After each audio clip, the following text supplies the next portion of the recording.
नमस्कार, मैं हूं अनामिका पांडे और आप देख रहे हैं रिपब्लिक भारत की विशेष पेशकश महाराष्ट्र की विकास गाथा।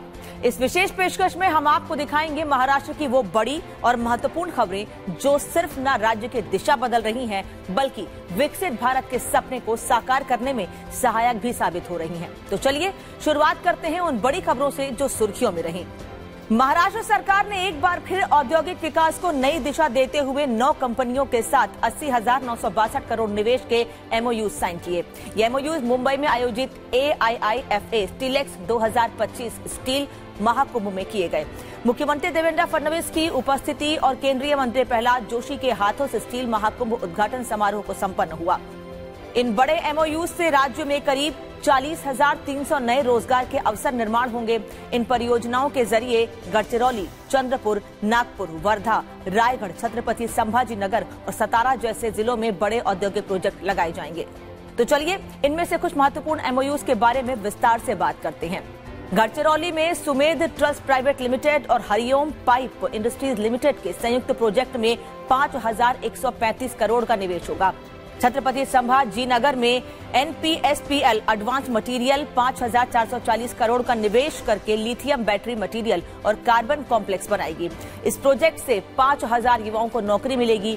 वर्धा में रश्मि मेटलर्जिकल इंडस्ट्री प्राइवेट लिमिटेड की ओर से 25,000 करोड़ का एकीकृत स्टील प्रोजेक्ट लगाया जाएगा। अकेले इस प्रोजेक्ट से ही लगभग 12,000 रोजगार सृजित होंगे। रायगढ़ जिले में जिंदल स्टेनलेस लिमिटेड 41,580 करोड़ की लागत से स्टेनलेस स्टील प्रोजेक्ट स्थापित करेगा, जिसमें 15,500 रोजगार पैदा होंगे। ये अब तक का सबसे बड़ा निवेश है जो महाराष्ट्र की औद्योगिक तस्वीर बदलेगा। देश में महाराष्ट्र स्टील प्रोडक्शन में हम चौथे नंबर पर है। अगले 8 सालों में वी विल बी नंबर 1। आज करीब 80,000 करोड़ का निवेश महाराष्ट्र में स्टील के सेक्टर में हुआ है। आने वाले दिनों में और भी ज्यादा होगा और इससे पहले हम लोग 5 लाख करोड़ के ऐसे ही निवेश ऑलरेडी साइन कर चुके हैं जो अलग अलग प्रकार से एक्टिव एंगेजमेंट में है।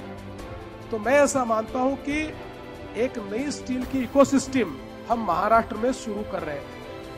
राज्य सरकार ने उद्योग क्षेत्र के लिए और एक नई नीति बनाकर ईज ऑफ डूइंग बिजनेस में एक नया अध्याय जोड़ दिया है। महाराष्ट्र में सूक्ष्म, लघु और खाद्य प्रसंस्करण उद्योगों को बढ़ावा देने के लिए अब एक निश्चित सीमा तक भूमि के लिए गैर कृषि परमिट की शर्त हटा दी गई है। इससे उद्योगों को समय पर परमिट मिल सकेगा और उत्पादन शीघ्र शुरू हो पाएगा। मुख्यमंत्री देवेंद्र फडणवीस ने अमलनेर बीड रेलवे लाइन का उद्घाटन किया और बीड से अहिल्या नगर के लिए ट्रेन को हरी झंडी दिखाई। ये रेल सेवा परिवहन से कहीं अधिक है। ये विकास का माध्यम है। जहां पटरियां बिछती हैं वहां उद्योग पनपते हैं, व्यापार समृद्ध होता है और अवसर बढ़ते हैं। ये नई रेलवे लाइन बीड सहित पूरे मराठवाड़ा के लिए समृद्धि और उज्जवल भविष्य की नींव रखेगी। और अब बात करते हैं हवाई कनेक्टिविटी की। मुख्यमंत्री देवेंद्र फडणवीस ने सोलापुर वासियों को एक बड़ी सौगात दी है। 15 अक्टूबर से मुंबई और सोलापुर के बीच सीधी फ्लाइट शुरू होगी और साथ ही साथ सोलापुर से बेंगलुरु के लिए भी फ्लाइट सेवा शुरू होगी। इस सुविधा से सोलापुर को मुंबई और दक्षिण भारत के औद्योगिक केंद्र बेंगलुरु से सीधी और तेज कनेक्टिविटी मिलेगी। रेल मंत्री अश्विनी वैष्णव की मौजूदगी में Mumbai Ahmedabad bullet train project के तहत शिलफाटा और घनसोली के बीच 4.88 किलोमीटर लंबी सुरंग बनाने का काम पूरा हो गया।